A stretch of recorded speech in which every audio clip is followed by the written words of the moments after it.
Well, hey, oh, hi. Hi, hey, what's up? Hi. Hey guys, it's Lola. Welcome to Faux Pods, with Lola. Yeah, this is, if it's your first time here, this is the podcast formats where I pretend that people are listening and I just talk a bunch about interesting stuff. So, yeah. Glad you could make it. Glad you could be here. I'm gonna adjust my stuff for a second. There we go.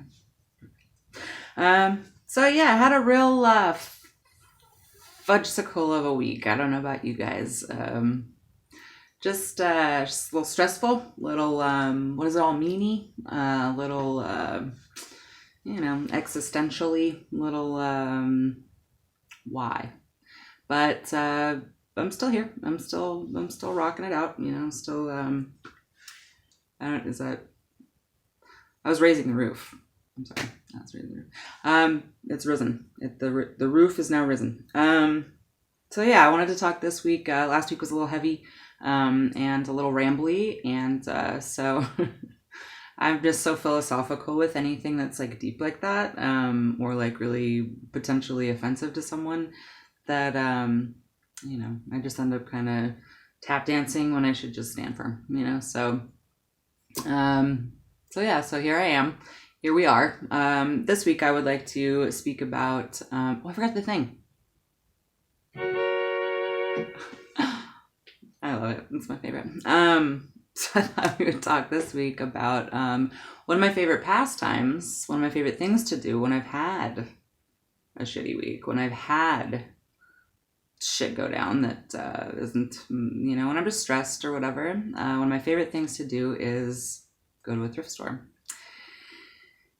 And now I know nowadays it's like a trendy thing. It's like, for all intents and purposes, when I began a long, long while ago, when I was in my teens, it was a different thing. I'll start at the beginning. When I was little, I lived with my grandma, and she had one of those kind of hoarder, never throw anything away throughout all of history that she'd been on the earth, kind of a closet. And so I would go in there and I'd get lost, and I'd find, it was like it spanned decades, and so you could find things from like the 20s or 30s. You could find things from the 50s or 60s, 60s or 70s. 70s are my era. They're my jam. They're my favorite. So I kind of stuck towards, some cool polyester shirts and, some big collar, big lapel, with, if someone lit a match too close to you, you just go up in flames kind of a shirt. Those are my favorite. So I would stick to those. I kind of stuck to, just things that were more in my wheelhouse, but I would play dress up. And actually my older sister and I had a photo shoot with all of my grandma's hats that she had amassed over the years. And that was so fun. I'd love to show you pictures, but I feel like you can just imagine in your mind like big Kentucky Derby hats and just taking fun like 90s glamour shot poses. Like it was really fun. So another cool thing is that I had a connection to my grandpa. He passed away before I was born, so a lot of his stuff was in there. And in particular, I had these really rad, and they were his. It was all stuff that he wore. These really rad red cowboy boots. They were damn near falling apart when I got them, when I, found them, and they're kind of like tucked in a bucket, and just like, what is this? What is this, heap of leather? And then I pulled them out, and there were these rad cowboy boots. So I was all about it. I was all about those cowboy boots. They had a couple holes in them. I think I stepped in a puddle one time and regretted every second of it. And then there was this really rad, in addition to the boots, there was this really rad turquoise sweater. And it was one of those like collegiate looking, it had a big kind of, what are those collars called? Like, came around like this and had 2 white stripes on the arm and three or four big white buttons down the front. It was this really pretty like turquoise color. I wore the ever loving shit out of that one. I wore it with everything. I wore it, you know, it was like it was perfect for when you're really like not super, super hot, not super cold. And so yeah, so it was perfect for Cali weather. I had it for years and years. And then there was this other really cool sapphire ring. So through those items, I had a connection to someone that I never knew. I never had a chance. I never met him. He passed away when my mom was pregnant with me. So I think that's where it stems from, my love of a good thrift store. So then I moved to Texas, moved in with my sister, moved to Texas when I was going between sophomore and junior year of high school. So that was a whole, like, whoa, first of all, culture shock. In some ways it was similar, but I didn't have my closet anymore. I didn't have my magical closet of the ages anymore. So I stepped foot into my first Goodwill back then. And it was a magical experience, I would say. Back in that day, Goodwill had like their shirts were like 99 cents, like their t-shirts were 99 cents, you know, maybe $2 if they were like brand new.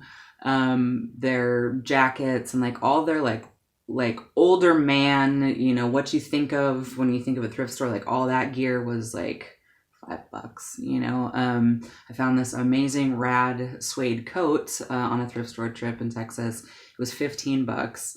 Genuine suede. Again, I got it wet on one corner and it kind of like shriveled and like, because like real suede, you know, it'll crumble. So I think I taped it. I think I duct taped it, just so I can keep wearing it. So I've had magical experiences at a thrift store. And over the years, I'm going to say, as it's gained popularity, which it's good, it's a good thing, you know, if the foundations really are giving the money that they say they are to the places that they say they're giving it to, that's a really good thing. If not, it's a little dodgy, but it's still reduce, reuse, recycle. And that was always something that I appreciated, is that, you know, you're not filling landfills as quickly. You know, plus I don't like looking like everybody else. I don't like, you know, which back then it was very much counterculture. It was very like, you know, I'm not gonna be all like cool and trendy and wear like, you know, like Calvin Klein shit. I'm gonna wear a polyester shirt, you know. So it was awesome. It was amazing. It was fun. You know, it was fun just having something that was like my own. Like it was like my own little thing. I could go with friends, but you know, plus it's cheap, you know, if you're on a budget. I've pretty much always been on a budget, you know. So it just is, it was a beautiful experience. I can go and just like, back then and now, you know, I can just go and just kind of lose myself for a while if I want to put in music and just, you know, feel the vibe and find, and the things that I find that are worth it are, I mean, like how would you not want to find something that was sold at Macy's, or, you know, so it's kind of higher end, it's better quality, but it's $2 with the tag still on it. Like, how could you say no to that? Doesn't make any sense to me. So nowadays, you know, like I was saying, so through the years I've seen kind of an evolution. It's gotten away from that. I would say, I think it's now it's like kind of like big business, and people, you know, you can upsell things, and so there's people in line with like a quadrillion items, you know, so which, hey, get yours. I'm not judging about that, but it's just a different vibe now. It's just a different, you know, plus the price points have gone up. I don't know if that's just inflation or if that's people being like, this is trendy now, we can make a whole lot more money. And sometimes, you know, I just want to go up to the register and be like, so you're asking $8 for this here t-shirt that has a big armpit stain, like it's got armpit stains, and like, are you know, budge on that $8? No? Okay. So sometimes it's, you know, it's frustrating because it's like, back in my day, I could tell you, that shirt would have been 50 cents, you know, and I get all like old curmudgeon-y about it. But, you know, one of the cool things that happens in a thrift store is that you see other like-minded people, like you see other weirdos and eccentric people and artists. I'm pretty sure it's like that ilk of people, and also cheap people, right? Like people, and not in a bad way, but just like people are like, I could totally find that. Like, no, we're gonna, and I'm one of those people. I found, a myriad things at the thrift store. I found a granite top, nice granite top table, and I made an offer of $70, and he said, yeah, that was easily at least $1,000 table. So it's that kind of thing where it's like, why not just, hit it in the middle, hit it with the price points and but it is tough sometimes to walk in there and see, a bunch of like Instagram, influencers that are taking pictures, and and it's just kind of like, it's mainstream culture, and it had always been kind of like a weirdos club, which might be now. It might still be that, but for me, it just kind of feels like a little different, which is fine. That's totally fine. That's totally fine with me. But there are some things that, just some things that I've come to through, going thrift store shopping for as many years as I have. There's a fun game I like to play, which is, it's called Divine Intervention Thrift Store Shopping. I actually took a documentary class in college, a community college class, and that was one of my projects, as it was an audio. You can actually hear it, I think, on Vimeo. So yeah, if you search my name, you can find it. But it's how you can find anything that you're looking for by just asking and receiving the answer. So I talked a little bit about spirituality and like a connection to spiritual, anything spiritual, and that's not like burning incense and doing yoga and getting into a trance and communing with the cosmos. Like it's not really that. It's just tapping into your own inner guidance and feeling a connection to yourself, feeling a connection to others, but yet feeling completely individual. So, and being able to express your individuality and embrace who you are, and be more of the person that you are meant to be. And it's just through, I mentioned before, through shadow work, finding the roadblocks that keep you from that connection, and getting rid of them and embracing who you really are. And that's hard to do sometimes, like for real. I know that. Like I said, I had kind of a pisser of a week of that, of realizing, kind of darker sides of things in myself. And so it's a bummer sometimes, and it takes a while, but there are fun things too. One of the best resources that I have ever had in way of spiritual anything, is a book called Ask and It Is Given by, it's called Abraham Hicks is who puts it out. So Cliff's Notes, it's an involved story and concept, but Cliff's Notes is Esther Hicks channels an entity called Abraham, who is a collection of non-physical souls or entities, which I'll stop you right there. I know people think is demons or, nefarious spirits that are trying to get you away from the Lord, and I assure you, I was raised Catholic, and it's nothing like that. It's actually just divine guidance as channeled through someone so that they can reach as many people as possible and get the message out, get the word out to people who are ready to receive it. And so their first book was called Ask and It Is Given. You can find them on YouTube. That's another. I forgot them in my shout out for sure. Abraham Hicks, like. Rude. But anyway, you can find them on YouTube, and it's tons and tons and tons of information, but I would recommend reading the book first. But that's really law of attraction teachings, and just, like I said, connecting to yourself. It gives you, little activities that you can do. Clear Clutter for Clarity is one of them, which kind of coincides with thrift store shopping. You take all of the things that you are just cluttering up your life that you don't want anymore, and you put them aside for about a week. And if you don't touch them at all within that week, you get rid of it. And that's not like a new concept or anything like that, but it's I live by it. I'm not a clutter person. I'm very, very minimal, very minimalistic.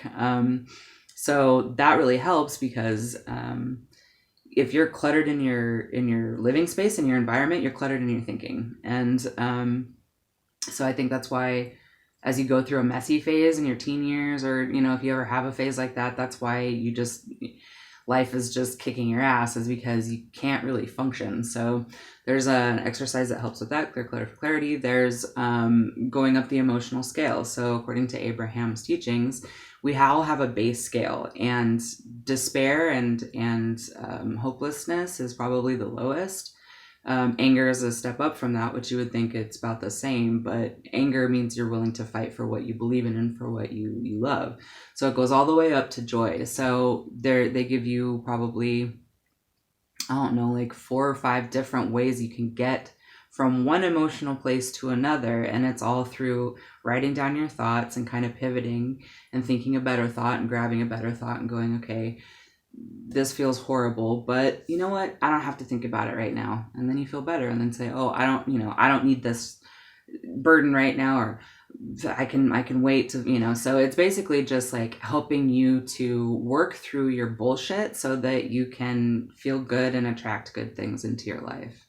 So for anybody who feels like that's a bunch of bullshit, fair enough, but for anybody who that resonates with and who I know you've seen evidence, you just kind of rationalize it as like, oh no, that's just this or that, or like if you have some type of paranormal experience, you're just like, oh no, that was the radiator or something. That wasn't someone speaking into my ear and speaking, that wasn't my great grandma talking to me, that kind of thing. We like to rationalize, and we like to stay in the logic minded because we're taught that from young. We're not taught to be spiritually connected to anything. So it's really cool to then seek it out for yourself and find something that really helps you get through your day. And if that's Christianity, right on. If that's Buddhism, right on. If that's, any type of anything, like whatever makes you happy, whatever helps you get through life and makes you feel like you're okay and we're all okay, go for it. Do it to it, I say. Really, with like all my blessings. And this just happens to be something that really connects with me. And more people, it's similar to the thrift store. All leads back to the thrift store, man. It leaves kind of ties into that because it's becoming more mainstream now. It's people are learning about it, becoming more aware of it. It's like trendy to be like, oh, I'm manifesting, but there's just so much more that goes into it. It's just a practice that ensures that your daily life is better, your daily quality of life. And then after that, you don't really care about the manifestations anymore. You don't care about making millions of dollars or, like that's nice. There's nothing wrong with it. But the journey is really harvesting the best parts of yourself and cultivating the worst parts of yourself so that they can be manageable. And so it's not like shunning your dark side. It's just embracing it. So I highly recommend checking it out. Again, it's called Ask and It Is Given by Abraham Hicks. It's Jerry and Esther Hicks, but they're, together with Abraham, they're called Abraham Hicks. Check them out on YouTube.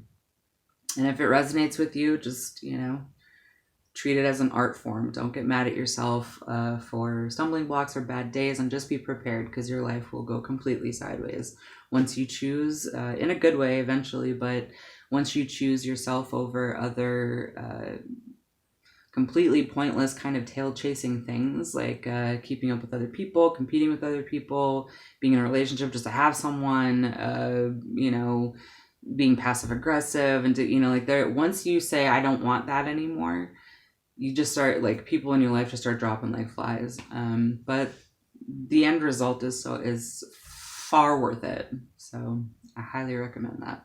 But anyway, so back to how my kind of spiritual filter helps me thrift store shop. So this isn't very often that it happens because I usually just go and just like feel it out. But if I'm looking for something in particular, and it's usually furniture, I love a good thrift store table. Like I got my couch there. It's good shit, But if I'm looking for something in particular, then I will set an intention, like I mentioned before in my last video. I set an intention and I go, okay, so if it's here, show it to me. And I close my eyes, and whatever thrift store that pops into my head, obviously it has to be one that you've been to before. But I know all of them in the tri-state area, really. So I'll close my eyes and I'll just kind of get an image of which one to go to. And 9 times out of 10, there's 1 or 2 times where I didn't find what I was looking for, and I went to the place that was shown to me, but I ended up finding something better. So that's why you just got to follow that intuition. Even if it isn't what you were thinking it would be, it'll end up being something really good. And it's a big part of law of attraction, is trusting. And that is really hard to do for anyone who's had abuse in their past, or has had, trust is a big thing. You can't just give it willy-nilly, and when you do just give it willy-nilly, then, you just... But if you learn how to trust the right things yourself and your intuition, you reap a lot of really awesome benefits. So you start with an intention and you say, okay, show it, if it is here for me, show it. Show it to me, please. And then it'll show you the place. And then when you go into the thrift store, don't just go directly to where you think it would be. Just take your time, and, if you're looking for something in furniture, go through the clothes first. If you're, just take your time, just kind of forget about it. Just say, all right, show it to me, and then forget about it. And every time, unless it's something better, you will find what you're looking for. And it'll just be like, you're looking around and you just look down like that and it's right there. It's like perfect in your budget, all that. So it's a way for you to kind of hone your connection to your higher self, the guidance system that you have. And a lot of people like to naysay, and a lot of people, like organized religion or places where if you are connected to yourself, you're less controllable. They will tell you that that's of the devil, and that's bad, and that's wrong, and that you shouldn't do that. But I would always question why they're telling you that. Why is someone trying to control your relationship to yourself, or your relationship to God, or your relationship to any type of spirituality? And if you get to the heart of it, it's probably because they want you to go through them, because it benefits them monetarily, usually. That's just my take on it. Like I said, I was raised Catholic. I've been through many, I'm not trying to diss organized religion. Some people need that in their life. Some people love it. They crave it. They grew up with it. They're comfortable with it. That they're all about it. I say, dude, do it. Go for it, But just try to have an open enough mind that someone like me, who has that standpoint for you, like maybe you can do the same for me, and just be like, huh, cool. Instead of being like, you're going to hell, the devil, like, whoa, no, evil bat, just don't do that. It's okay. I'm not going to listen to you. But yeah, so that's a really fun thing to do. And as far as like tips, there's plenty of tips online now about like what to do at the thrift store and like how. But one of my favorite things to do is to go into the men's section. And my older brother, like I had, so I have an older sister, older brother, and then younger brother. So I had hand-me-downs. Maybe that's reason number 2 or 3 or 12 or whatever number we're on that I like thrift store shopping, is that, again, that was a connection to someone that I cared for, or someone that, I didn't have a connection to otherwise. And so I love this is a men's shirt right now. This is, yeah, I do it. I do it all the time. But also, if you have, if you have bigger body parts, if you're taller or whatever, just go look in the men's section. It's same if you're petite, go look in the kids section. And a lot of times the people who work there will just put stuff according to just eyeballing it. They won't even look at the tag.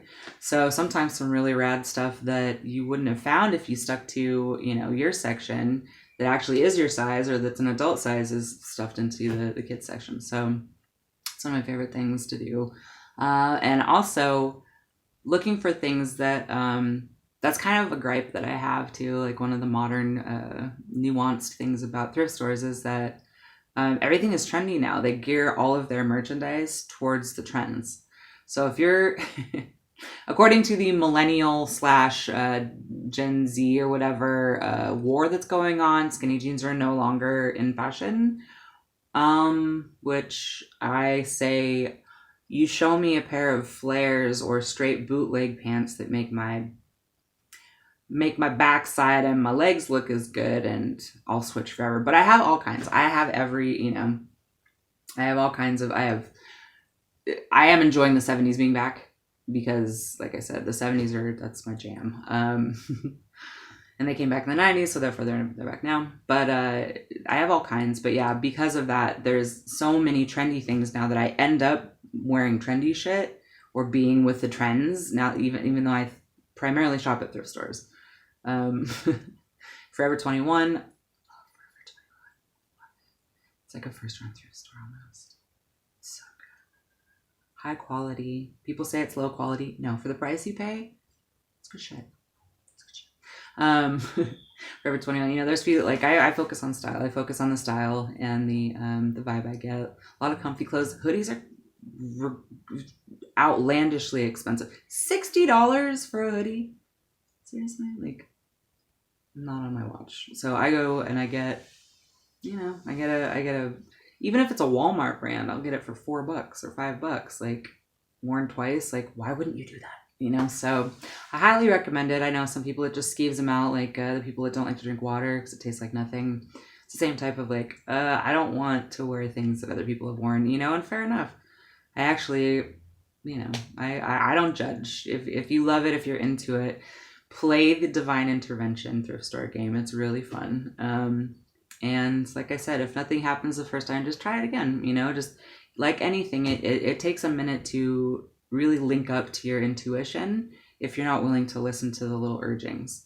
The same one that's like, hey, you should take your jacket, even though it's 75 degrees outside, and you're like, I'm not gonna take my jacket.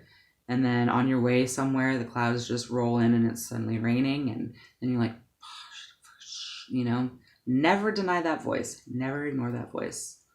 And in the same way, that little voice will guide you to whatever you're looking for. You just have to have the balls to follow it. So that's my parting wisdom. My parting wisdom, if you will. Thank you. So yeah, so I'm excited. I hope you guys had a great week. I hope, you know, if you're watching right now, I hope this coming week is better. I hope, you know, they make it rain, they make the stimuluses rain, or you find a great job, or, you know, like all the above. I hope we can rebound as a country and just keep moving and take care of each other more, move towards a brighter future. I hope that for everybody, whatever that means to you individually. So thank you. Thanks again for coming over and stopping by. Click the thing and the other thing and the little thing, and we'll make a go of it. And thanks for being with me here on Faux Pods with Lola, as always. And I'll see you. Catch you on the flip flop.